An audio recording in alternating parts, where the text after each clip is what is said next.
नमस्कार दोस्तों, मैं आपके अपने चैनल पर आपका स्वागत करती हूँ। आज का जो टॉपिक है वो है निर्देशात्मक प्रदर्शन निर्देशात्मक परामर्श की विशेषता यानी प्रॉपर्टीज ऑफ काउंसलिंग। यानी कुछ वीडियोस में हमने देखा था कि परामर्श क्या होते हैं या फिर उसके बारे में हमने डिटेल से थोड़ा बहुत पहले पढ़ा था। आज उसी के बारे में हम लोग डिटेल में पढ़ेंगे कि उसकी विशेषता आखिर क्या होता है।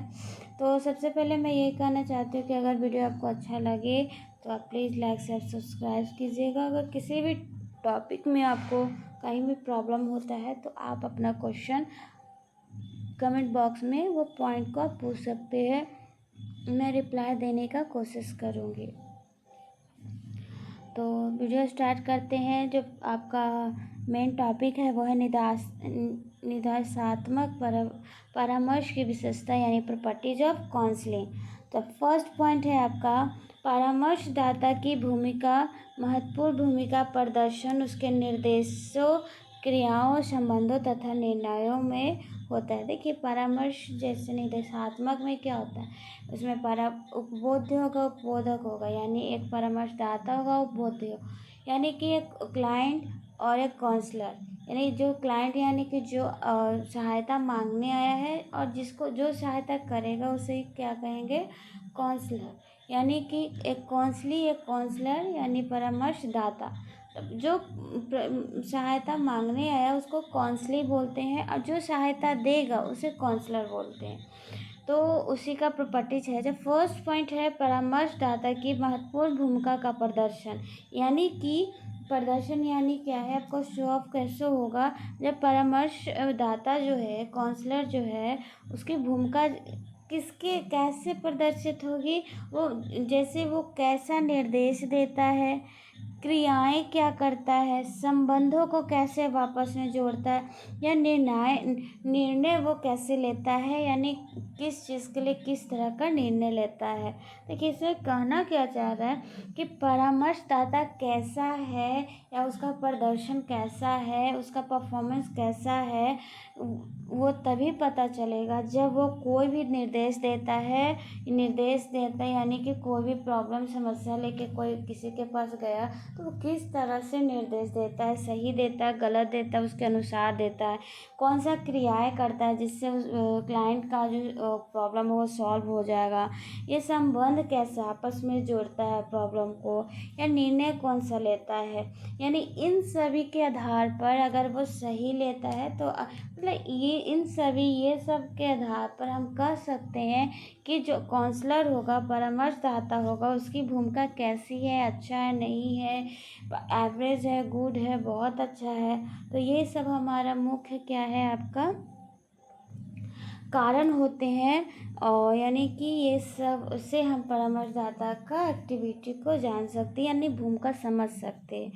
सेकंड है, इसमें अंक, आलेख, व्यक्ति इतिहास, विविध प्रतिवेदन का महत्व होता है। इसमें क्या होता है आपको, इसमें अंक, आलेख, रिपोर्ट, व्यक्ति इतिहास, विविध प्रतिवेदन का महत्व होता है।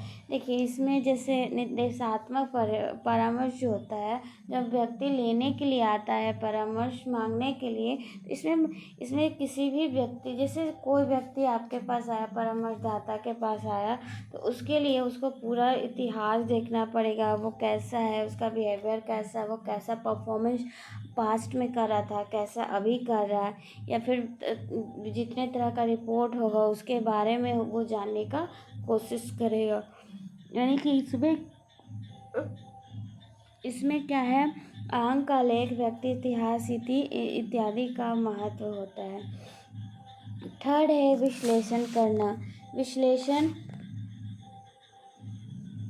विश्लेषण करना यानी कि देखिए, जब व्यक्ति आया परामर्शदाता के पास अपनी समस्या को लेकर, परामर्शदाता उसको क्या करेगा, उसके प्रश्नों को विश्लेषण करेगा, यानी पूरा वो इतिहास, भूगोल जितना है आपका, आगे पीछे सब देखेगा, प्रॉब्लम कहाँ है, कहाँ पे उसका प्रॉब्लम है, कैसे सॉल्व किया जा सकता है, अगर ये क्रिया की जाएगी तो क्या वो सही से कर पाएगा, अपना परफॉर्मेंस 100% दे पाएगा।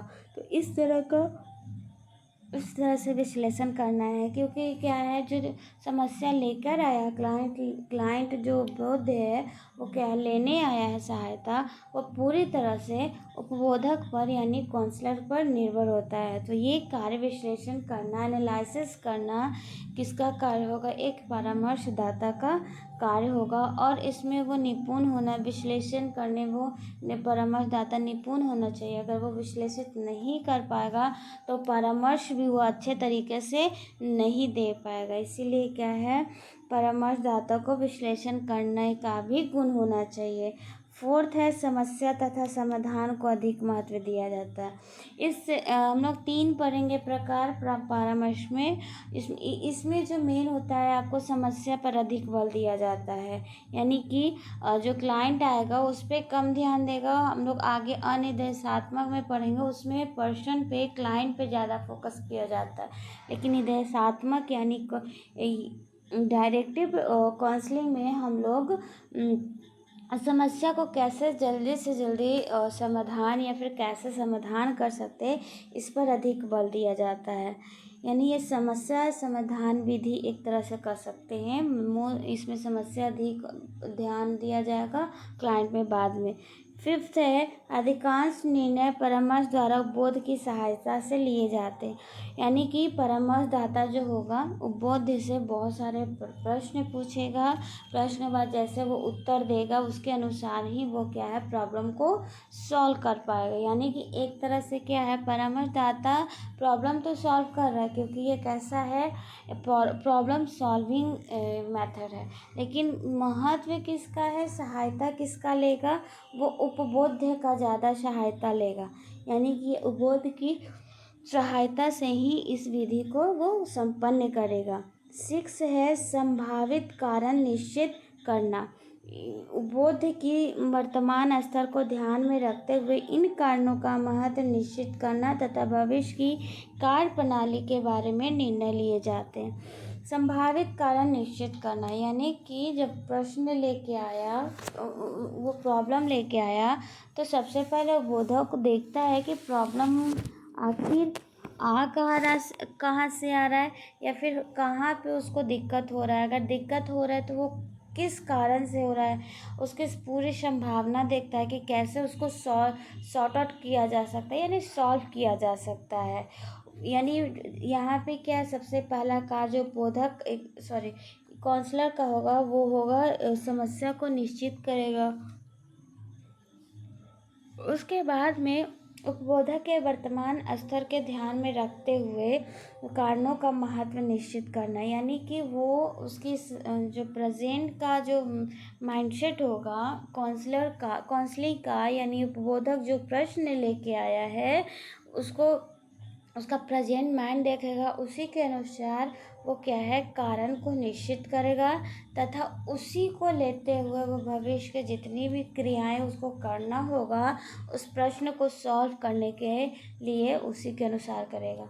यानी ये पॉइंट आपको शॉर्ट तरीके से मैं समझाना चाहती हूँ कि क्या करना चाह रहा है। जैसे कोई बच्चा है, टीचर के पास गया, जब काउंसलर है वो काउंसलिंग के गया कोई प्रश्न लेकर, तो सबसे पहले जो काउंसलर होगा वो देखेगा कि बच्चे का माइंड अभी कैसा है, उसका इमोशन कैसे हैं, इसका यानी स्थिति उसकी कैसी है वर्तमान की, और उसी वर्तमान को देखते हुए आगे का वो क्या करेगा, जितना भी कार्य होगा, निर्णय होगा, उसी के अनुसार लेगा।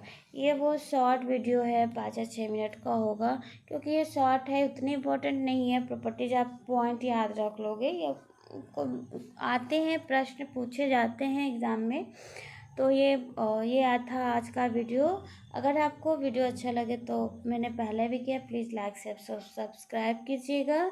अगर कहीं भी मैंने समझाया हो, अगर आपको समझ में नहीं आया हो, तो please you can ask me question, और आप प्रश्न पूछ सकते हैं और अपना प्रश्न है कमेंट बॉक्स में दे सकते हैं। Thank you and have a good day.